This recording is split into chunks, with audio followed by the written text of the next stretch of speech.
जब अम्र बिन साद जंग शुरू करने के लिए आगे बढ़ा तो हुर बिन यजीद रजी अल्लाह ताला अन्हु ने उससे कहा, खुदा तुझे गर्क करे, क्या तू वाकई इनसे जंग करेगा?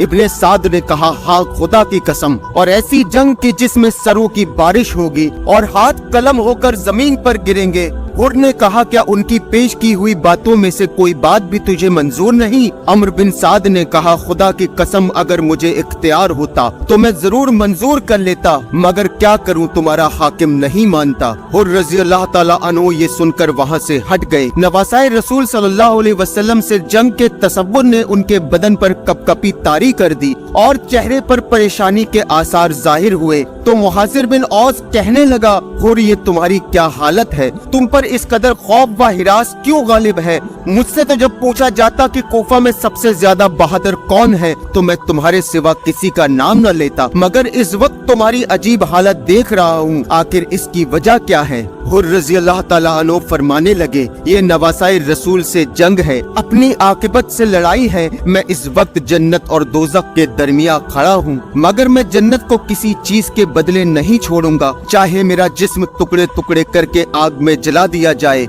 ये कहते हुए हुर रज़ी अल्लाह ताला अन्हु अपने घोड़े पर बैठ गए और इमाम अली मकाम अलैहिस्सलाम की खिदमत में पहुंच गए। अर्ज किया, या फर्जंदे रसूल, मेरी जान आप पर कुर्बान, मैं वही गुनाहगार हूँ जिसने आपको वापस जाने से रोका, रास्ते में आपके साथ साथ रहा और इस जगह ठहरने पर मजबूर किया। कसम है उस खुदाए पाक की जिसके सिवा कोई माबूदे बरहक नहीं। मैं ये हरगिज नहीं समझता था कि आपकी पेश की हुई बातों में से ये किसी एक को भी नहीं मानेंगे और नौबत यहाँ तक पहुँच जाएगी। वल्लाह अगर मुझे मालूम होता तो मैं हरगिज उनका साथ न देता। अब मैं अपने किए पर शर्मिंदा हूँ। खुदाए ताला की बारगाह में तौबा करता हूँ और अपनी जान आपके कदमों पर कुर्बान करने के लिए आया हूँ। क्या इस तरह मेरी तौबा कबूल हो जाएगी? इमाम हुसैन अली मकाम अलैहिस्सलाम ने फरमाया, हाँ, अल्लाह ताला तुम्हारी तौबा कबूल फरमाएगा और तुम्हें बख्श देगा। इंशाअल्लाह दुनिया और आखिरत में हुर आजाद हो। घोड़े से उतरो। हुर ने अर्ज किया, आपकी मदद के लिए मेरा घोड़े पर रहना उतरने से बेहतर है। अब मैं आखिरी वक्त में ही शहीद होकर घोड़े से उतरूंगा। इमाम अली मकाम अलैहिस्सलाम ने फरमाया, अच्छा, जो तुम्हारा जी चाहे वही करो,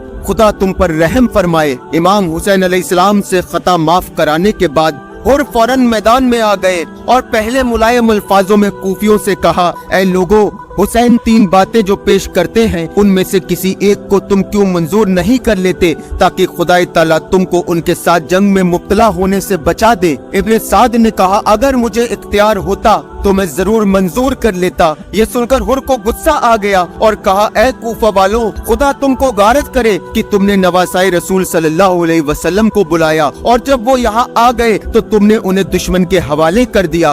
तुम कहते थे कि हम इन पर अपनी जान कुर्बान करेंगे और अब कत्ल करने के लिए इन्हीं पर हमला कर रहे हो। इनको तुमने चारों जानिब से घेर लिया।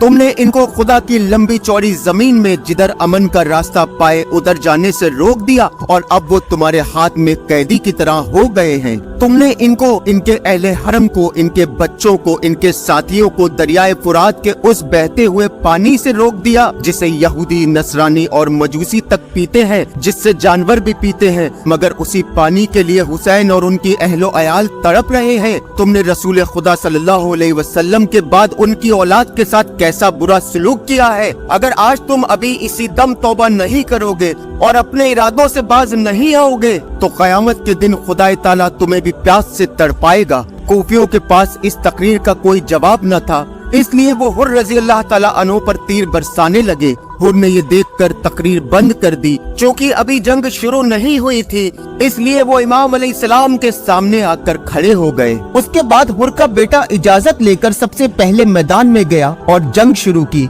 तमाम बड़े बड़े दुश्मनों को मार कर दुनिया को अपनी शुजाअत के जौहर दिखाए, लेकिन वो तन्हा थे और सामने लश्कर था। फिर एक मलाउन ने उनके सर पर गुर्ज मारा तो वो जमीन पे गिर गए और आवाज दी, बाबा मेरी मदद करो। हुर भागते हुए गए तो देखा इमाम हुसैन अलैहिस्सलाम वहाँ हुर के बेटे का लाशा अपनी जानों पर रखकर माथा चूम रहे हैं। हुर ने रोकर कहा, या इमाम, ये लाशा मुझे उठाने दे। इमाम अलैहिस्सलाम ने फरमाया, एक बूढ़ा बाप भला अपने जवां बेटे की लाश कैसे उठाएगा? हजरत हुर रजी अल्लाह ताला अन्हु ने इमाम हुसैन अलैहिस्सलाम से जंग के मैदान में जाने की इजाजत मांगी। इजाजत मिलने के बाद आपने मैदान में जाकर यजीदी फौज से खिताब किया। फिर जंग शुरू हुई और एक एक करके यजीदी आपके सामने आते गए और जहन्नम जाते गए। आप रजस पढ़ते रहे और बहुत हिम्मत और बहादुरी से लड़ते रहे, हत्ता कि आपका घोड़ा जख्मी हो चुका था और उसके सर और कानों से खून बह रहा था, लेकिन तब भी हजरत हुर उसी घोड़े पर बैठकर हमला करते रहे। आपने 40 यजीदियों को कत्ल कर दिया। यजीदियों में खौफ तारी हो गया तो उन्होंने गीदड़ों की तरह हुर पर झुंड में हमला कर दिया। अय्यूब बिन मुसारा और एक कूफा के घुड़सवार ने आपको शहीद कर दिया। जब हुर का लाशा इमाम हुसैन अलैहिस्सलाम के पास लाया गया तो इमाम हुसैन अलैहिस्सलाम लाशे के पास बैठ गए और चेहरे से खून को साफ करते हुए फरमाया, ऐ हुर तुम सच में आजाद हो, जैसा तुम्हारी माँ ने तुम्हारा नाम रखा था, तुम दोनों जहां में आजाद हो।